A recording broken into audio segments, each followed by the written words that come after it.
स्वागत है आपका Tagore private ITI YouTube channel पर।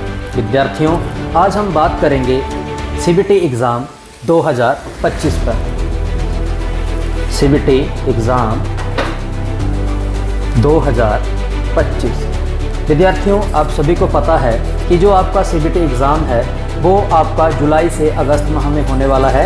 और हमारे पास कुछ विद्यार्थियों के प्रश्न है कि सर ये जो पेपर होगा ये कितने पेपर होंगे। नंबर 2 प्रश्न है कि सर कितने सवाल पूछे जाएंगे, कितने नंबर का पेपर होगा, क्या अलग अलग विषय में पास होना ज़रूरी है, और सबसे अंतिम बात है क्या नेगेटिव मार्किंग होगी या नहीं होगी। विद्यार्थियों, आप सभी के इन सभी प्रश्नों का जवाब लेकर मैं आपके सामने हूँ। हम अपनी वीडियो को आगे करते हुए देखेंगे कि हमारे पास जो पेपर है वो किस तरह से आएगा। विद्यार्थियों, आप सभी को पता है कि जो पेपर होता है वो AITT मतलब ऑल इंडिया। AITT का जो हम सभी लोग जानते हैं कि AITT का मतलब है ऑल इंडिया ट्रेड टेस्ट। ये जो आपका ITI में एग्ज़ाम होता है इसको हम बोलते हैं AITT। अब ये जो हमारा AITT एग्ज़ाम है इसके तहत हमारे पास 2 पेपर होते हैं, जिसमें नंबर 1 आता है हमारे पास प्रैक्टिकल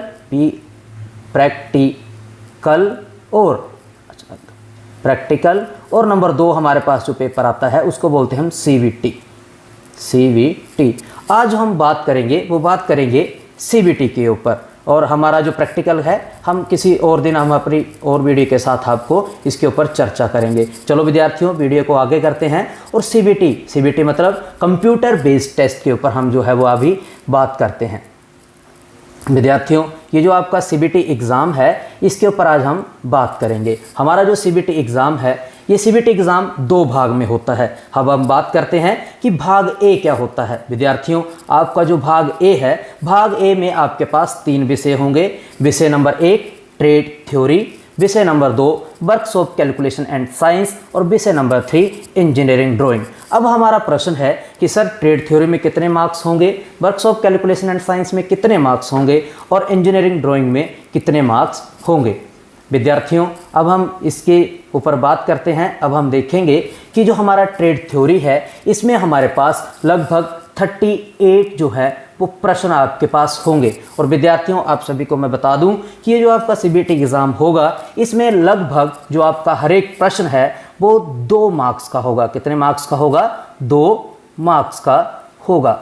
अब अगर मैं बात करूं works of calculation and science की, तो works of calculation and science में मात्र आपको जो प्रश्न रहेंगे वो प्रश्न रहेंगे 6। और इसी के साथ आपका एक और विषय है जिसको हम बोलते हैं इंजीनियरिंग ड्राइंग या ED के नाम से हम जानते हैं, और इसमें जो आपके प्रश्न रहेंगे वो रहेंगे मात्र 6। अब हमारा एक बात हमारे क्लियर हो चुके हैं कि किस किस विषय में हमें कितने कितने प्रश्न आने वाले हैं। अब हम बात करते हैं कि इसमें हमारे पास कितने कितने मार्क्स होंगे। अब विद्यार्थियों, आप सभी को मैंने पहले बता दिया है कि हमारा हर एक प्रश्न कितने मार्क्स का होगा? 2 मार्क्स का। तो इसी के साथ हम बात करते हैं ट्रेड थ्योरी की। तो ट्रेड थ्योरी में जो हमारे पास प्रश्न है वो सभी को मैंने बता दिया है कि 38 मार्क्स होंगे, तो 38 नंबर होंगे, तो 38 जो हमारे प्रश्न के जो हैं तो इसमें हमारे पास लगभग जो नंबर बनते हैं, अगर 2 से हम गुणा करते हैं तो हमारे पास नंबर आएंगे 76 यानी 76। और इसी के साथ अगर मैं वर्क्स ऑफ कैलकुलेशन की बात करूं तो इसमें हमारे पास प्रश्न है 6 यानी नंबर होंगे 12, और हमारे पास इंजीनियरिंग ड्राइंग में प्रश्न है 6 मतलब नंबर होंगे 12। अब हमारा अगला जो प्रश्न है वो है कि हमारे पास कुल भाग ए में कितने प्रश्न होंगे। तो अगर मैं आपके सामने देखूं तो जो हमारे 38 प्रश्न है वो थ्योरी में होंगे, आपके पास 6 प्रश्न जो हैं वो वर्क्स ऑफ कैलकुलेशन में होंगे, और 6 प्रश्न जो हैं आपके वो इंजीनियरिंग ड्राइंग में होंगे। अगर मैं इन सभी को जमा करूं तो आपके पास आएगा कि जो हमारे कुल प्रश्न है वो होंगे कितने? 50। और मैं आपको पहले ही बता चुका हूं कि जो आपके पास नंबर है वो प्रत्येक प्रश्न के जो मार्क्स हैं वो रहेंगे 2, यानी कि कुल अंक आपके पास जो हैं वो कितने होंगे? 100। विद्यार्थियों, अब हमारा जो मेन मोटिव है वो है कि हमारे लिए पास होने के लिए कितने प्रश्न की ज़रूरत है। तो मैं आपको बता दूं कि जो आपके पास कुल प्रश्न है वो हैं आपके 50 प्रश्न। से पहले हम बात करते हैं कि हमारे लिए पास होने के लिए अंक कितने चाहिए। तो अगर मैं अंक की बात करूं तो जो हमारा ITA है उसके हिसाब से हमारे पास जो पास होने के लिए 33% नंबर चाहिए। कितने चाहिए? 33%, यानी कि 100 का 33%। तो 100 का 33% कितना होगा?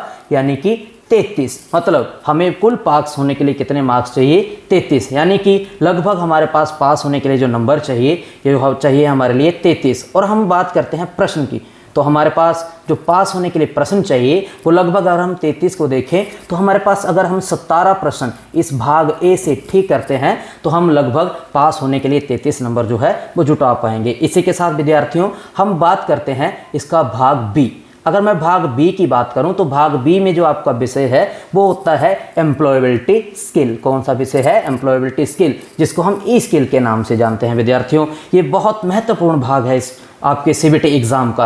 हम सभी लोग अपने ट्रेड थ्योरी पर फोकस करते हैं और ई स्किल को हम थोड़ा सा नॉर्मल मानते हैं, लेकिन अगर आप इसको ध्यान से देखें तो आपका बहुत ही महत्वपूर्ण विषय है और इसमें पास होना उतना ही जरूरी है जितना जरूरी आपको ट्रेड थ्योरी में है। अगर मैं इसकी बात करूं तो जो आपका एम्प्लॉयबिलिटी स्किल का पेपर है इसमें लगभग आपको आएंगे 25 प्रश्न। कितने प्रश्न आएंगे? 25। और वही बात कि प्रत्येक प्रश्न कितने नंबर का है? आपका 2 नंबर का। तो 2 नंबर के हिसाब से आपको इसमें कितने एग्जाम आएंगे, कितने नंबर आएंगे? 50। और पास होने के लिए वही रहेगा जो हमारा पिछले था कि हमें कितने चाहिए, कितने परसेंट? 33%। अब हमारी जो बात है वो कुल प्रश्न कितने होंगे? कुल प्रश्न वही 25 होंगे और पास होने और कुल अंक कितने होंगे? तो कुल अंक भी हमारे वही होंगे, कितने? 50। अब हमारे लिए पास होने के लिए 33% की ज़रूरत है, तो 33% के हिसाब से हमारे पास 50 का अगर हम 33% देखें तो 50 का 33% जो है वो लगभग, जो 50 का हमारा 33% है वो लगभग कितना रहेगा? 17.5। तो अब हमारे पास लगभग 17.5 मतलब अप्रोक्सीमेटली हमें कितने मार्क्स चाहिए?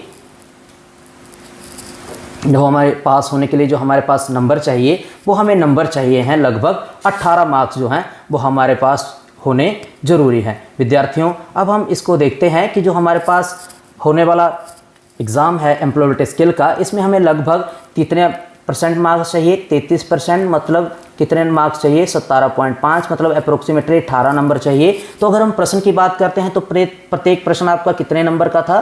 2 मार्क्स का। तो 2 मार्क्स के हिसाब से लगभग हमें 9 प्रश्न जो है वो इस विषय में भी हमें ठीक करने की ज़रूरत है। विद्यार्थियों ध्यान रहे, मैं बार बार आपको रिपीट कर रहा हूं कि एम्प्लॉयबिलिटी स्किल को आप नॉर्मल प्रश्न या नॉर्मल विषय मान करके ना चलें। एम्प्लॉयबिलिटी स्किल में भी आपको उतनी ही मेहनत की ज़रूरत है जितनी कि आपकी भाग ए में है। एक बार जाते जाते फिर हम आपके प्रश्नों के उत्तर देते हैं कि हमने सबसे पहले हमारे पास जो विद्यार्थियों के प्रश्न थे कि सर कितने पेपर होंगे, तो मैं अभी आपको बता चुका हूं कि AITT के तहत आपके 2 पेपर होंगे, जिसमें आपका मेन पेपर है CBT और CBT में जो आपका पेपर होने वाला है वो होगा 1 पेपर। कितने पेपर होंगे? 1 पेपर, जिसको हम बोलते हैं CBT कंप्यूटर बेस्ड पेपर।